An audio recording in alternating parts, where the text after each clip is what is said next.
Assalamualaikum warahmatullahi wabarakatuh. Salam sejahtera untuk kita semua, teman-teman mahasiswa, mahasiswi angkatan 2020 dan angkatan 2019. Nah, pada pertemuan pertama ini tentu hal yang harus saya sampaikan berkaitan mengenai pembelajaran, di mana pembelajaran kurang lebih selama 1 semester nanti kita akan melakukan pembelajaran secara daring ataupun online. Sistemnya nanti menggunakan atau teknisnya menggunakan sistem e-learning, di mana mata kuliah kalkulus diferensial ini kita nanti menggunakan, terus nanti ada materi yang saya sampaikan, terus ada kuliahan. Untuk pertemuan pertama tentu kita bersifat pengenalan apa itu mata kuliah kalkulus diferensial, ataupun nanti apa saja yang dipelajari dalam kalkulus diferensial. Untuk ke depan mengenai tugas, nah ini saya lebih menggunakan pendekatan based learning, di mana project based learning ini nanti tugas itu akan dikumpulkan di akhir karena bersifat kekontinuan dan menghasilkan suatu output ataupun karya ataupun produk yang berkaitan dengan perkuliahan.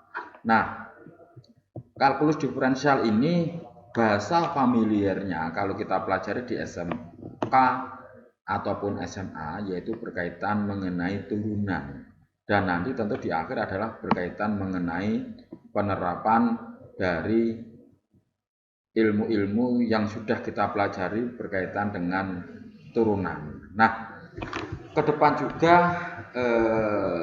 untuk mengenai kuis, nah kuis saya lebih banyak nanti bersifat latihan teman-teman dalam mengerjakan suatu soal secara teoritis. Nah, ini nanti dikerjakan saja, dan nanti untuk teknis menjawabnya nanti silakan dikumpulkan lewat email ataupun nanti ikuti petunjuk ketika saya mengupload komponen-komponen apa saja di dalam perkuliahan. Nah, dalam perkuliahan nanti dalam kalkulus diferensial ini, nah ini diatur namanya oleh rencana pembelajaran semester atau RPS, dan setiap pertemuan itu tidak hanya mengupload 5 komponen, jadi kita nanti harus ada pembelajaran yang bersifat teleconference menggunakan beberapa aplikasi. Nah, nanti akan saya jelaskan di grup, karena sudah dibentuk grup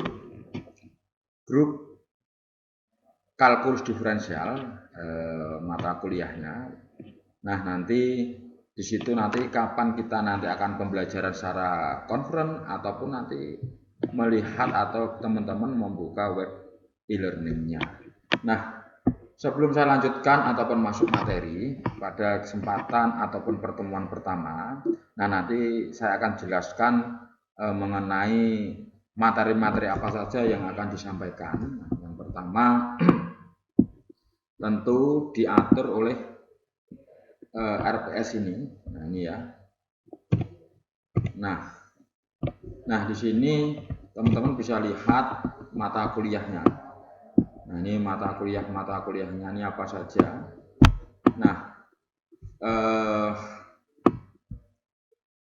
Nah, ini capaian pembelajaran program studi di dalam di sini ini kita lihat mahasiswa mampu atau bisa dikatakan ahli dalam mengidentifikasi ataupun merumuskan dan menganalisis.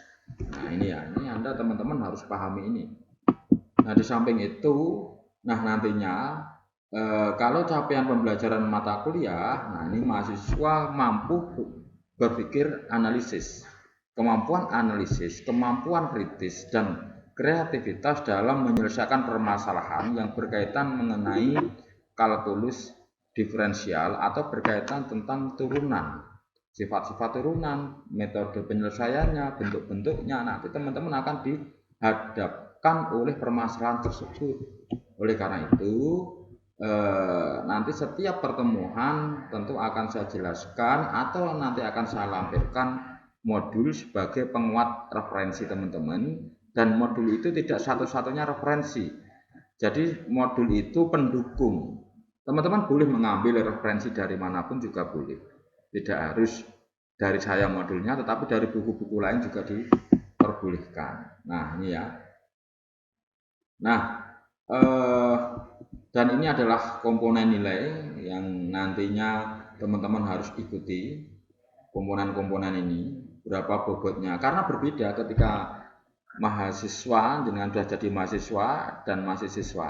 Nah, kalau ketika mahasiswa kita ini namanya adalah nanti ada kontrak perkuliahan, itu aspek penilaiannya itu tidak hanya dari ujian tengah semester ataupun ujian akhir semester, tetapi juga meliputi kehadiran, terus meliputi pengerjaan tugas ataupun kuis, ataupun nanti ditambah lagi dari hasil UAN, dan itu pun nanti di persentase, bobot maksimalnya 100. Nah, di sini juga kita atur mengenai itu.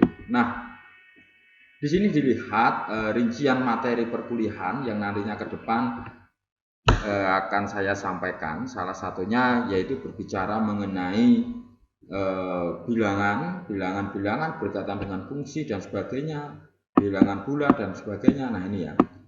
Nah, ini ada beberapa jarak, ada fungsi dan operasinya, pertemuan kedua. Terus di sini ada limit.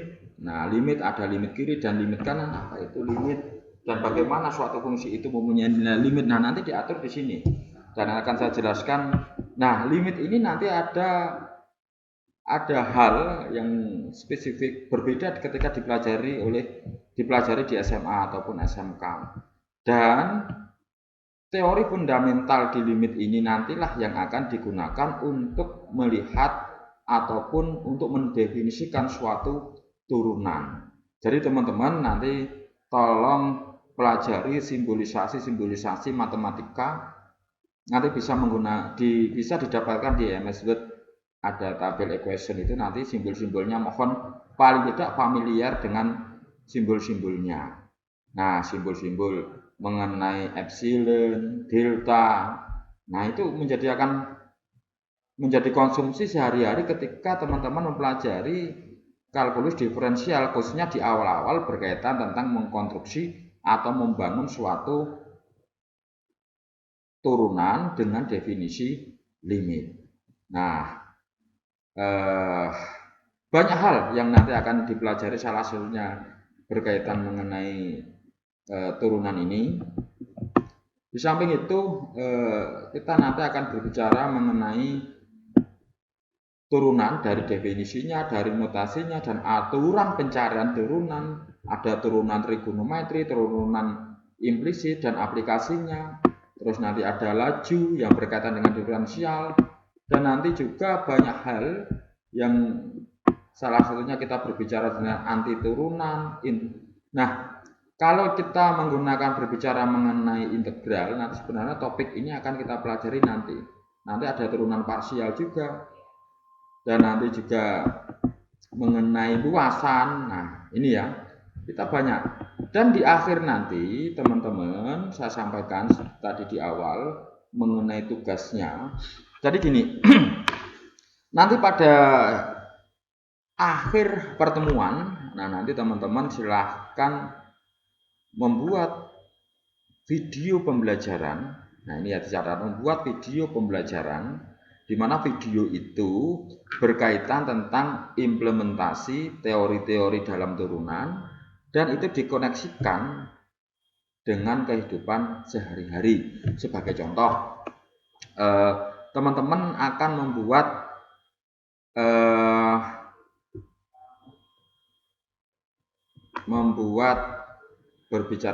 volume.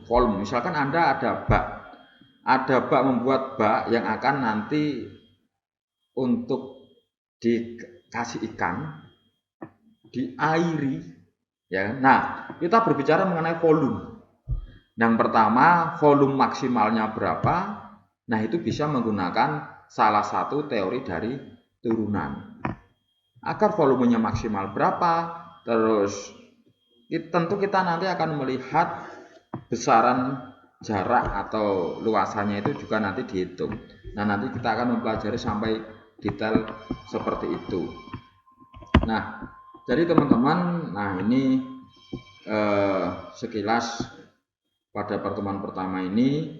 Nah, ini saya akan mereview sedikit mengenai atau mengingat kembali mengenai barisan bilangan, limit fungsi, dan derivatif. Tentu tidak akan saya sampaikan selesai dalam hal ini langsung semuanya, karena kita berbicara itu pelan-pelan, karena ini merupakan fondasi dasar dan teman-teman harus pahami secara kontinu, tidak semuanya langsung kita jadikan satu.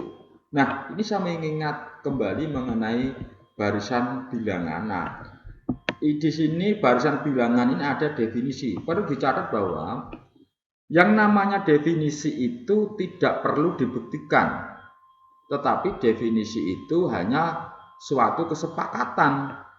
Kalau Anda membuktikan suatu definisi itu tidak diizinkan. Anda boleh menggunakan definisi-definisi yang lain, tetapi asalkan itu disepakati.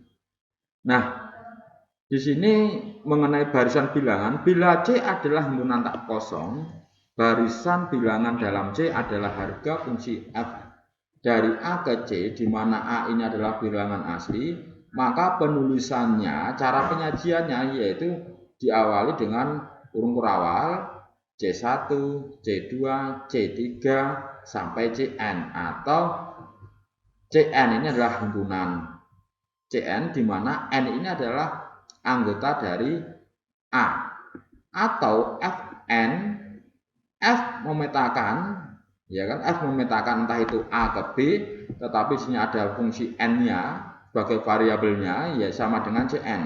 Nah, contoh himpunan 1, setengah, sepertiga, seperempat, sampai Cn. Nah, Cn ini tadi disajikan oleh seper N ngikuti, di mana N-nya tergantung anggotanya A. Ini didefinisikan bilangan bulat, bilangan asli, bilangan rasional, atau bilangan real, dan sebagainya. Dan penulisan dalam himpunan ini harus urut. Misalkan 1, 2, 3, 4. Tidak diizinkan nanti 1, 3, 2. Itu tidak benar. Jadi ada aturannya. Nah, ada juga jika itu nanti kita berbicara huruf A, B, C, D, tidak boleh A, C, B. Nah, itu tidak boleh. Jadi harus urut. Nah, inilah salah satu penulisan di dalam barisan bilangan atau yang sering disebut dengan himpunan. Sama saja.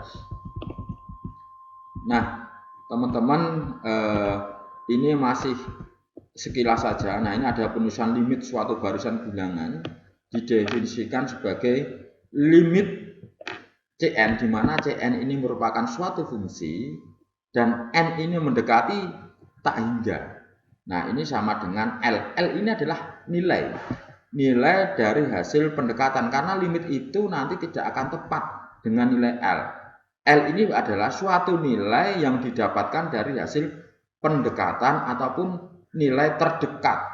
Jadi tidak akan pas dan tidak akan menemukan titik. Nanti artinya cuma bersinggungan. Nah, itulah namanya limit atau mendekati. Nah, ini artinya pada setiap epsilon lebih besar 0 ada bilangan indeks N0 sama dengan N0 epsilon, sehingga untuk N lebih besar atau sama dengan N0 berlaku Cn min C lebih kecil dari epsilon. Nah, dasar inilah yang nantinya untuk mengkonstruksi suatu kalkulus integral yang berkaitan dengan turunan bisa menggunakan definisi limit. Nah, ini limit nanti banyak hal juga kita akan berbicara mengenai limit. Kenapa kok harus ada limit? Kenapa kita harus paham fungsi? Jadi fungsi itu harus kita pahami dulu sebelum kita mempelajari limit. Nah, setelah kita paham fungsi, kita paham limit, nah nantinya tentu ketika kita membicarakan mengenai diferensial, kita akan paham. Karena itu adalah serangkaian konsep ataupun dasar-dasar yang harus kita pelajari sebelum kita mempelajari kalkulus integral. Jadi teman-teman semuanya untuk pertemuan pertama ini saya akan sedikit menyinggung mengenai materinya. Ya paling tidak teman-teman saya flashback kembali ya, mengingat kembali mengenai fungsi, limit fungsi. Nah ini serangkaian nanti ada fungsi, limit fungsi, nanti berbicara mengenai turunan. Ya, di dalam turunan ini macam-macam, nanti ada turunan fungsi implisit, turunan diferensial total, nanti parsial dan sebagainya, dan nanti banyak hal juga nanti teknis-teknis ataupun metode-metode penyelesaiannya. Nah, ini kita nanti juga akan berbicara mengenai kekontinuan. Jadi dari fungsi kekontinuan, baru limit fungsi, baru diferensial. Nah, apa itu semuanya nanti akan kita pelajari di sini berkaitan dengan pembahasan atau pertemuan-pertemuan selanjutnya. Nah, ini salah satunya contoh, ini gambaran saja. Jadi teman-teman ini sengaja saya buat bingung dulu. Karena gini, kalau teman-teman ketika belajar matematik itu sudah merasa pusing ataupun bingung, artinya dari teman-teman itu ada niat untuk mempelajarinya.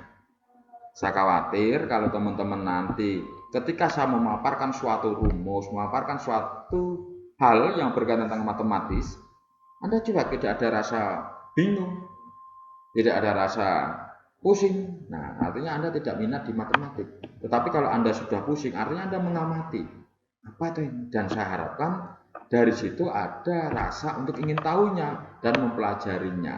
Nah, ini salah satu contoh kita berbicara tentang limit fungsi. Buktikan bahwa limit x plus 1, di mana x nanti mendekati 1, nilainya 2. Nah, nanti di sini kita menggunakan definisi limitnya yang tadi saya jelaskan, setiap epsilon lebih besar 0. Nah, nanti untuk detailnya pada pertemuan selanjutnya akan saya jelaskan per kasus, per definisi, sehingga nanti pembelajaran kita bersifat kontinu, tidak saling loncat-loncat ini mempelajari ini, tetapi kontinu, setiap step tahap-tahap nanti sampai terakhir nanti implementasi dari kalkulus diferensial. Jadi itu teman-teman semuanya, untuk pertemuan pertama mohon maaf, yang pertama saya jelaskan mengenai mata kuliah materi yang pelajari kita selama 1 semester dengan RPS tadi, rencana pembelajaran semester, dan ini adalah modulnya sekilas. Nanti ada beberapa perbaikan pertemuan akan saya buat per pertemuan, materi apa saja yang akan saya sampaikan dan tentu akan saya upload, dan nanti juga ada telekonferensi melalui beberapa aplikasi, bisa menggunakan Zoom, Google Meet. Jadi teman-teman nanti kita atur kapan itu Google Meet, nanti akan ada draft yang akan saya upload di sistem e-learningnya. Jadi itu teman-teman yang dapat saya sampaikan untuk pertemuan pertama. Sekian, assalamualaikum warahmatullahi wabarakatuh.